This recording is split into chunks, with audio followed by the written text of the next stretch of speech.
سند اطلاعاتو وړاندې کولو لپاره جوړ شوی دی.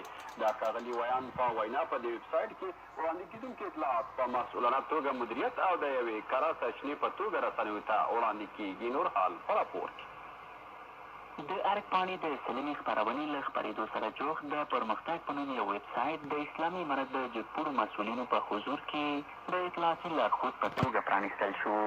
د اسلامي امارت ویان مولوي ذبیح الله مجاهد وایي اسلامي امارت د کره او دقیقو معلوماتو وړاندې کولو او عامه پوهاوي ته ځانګړی ارزښت ورکوي.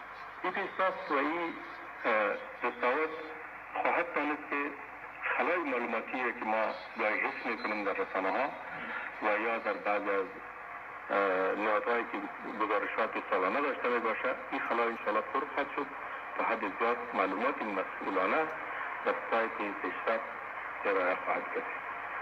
به این گونه ما میتونیم خدمات امارت اسلامی افغانستان را ماهواره محاسبه بکنیم، 6 ماه بعد محاسبه بکنیم و سالانه هم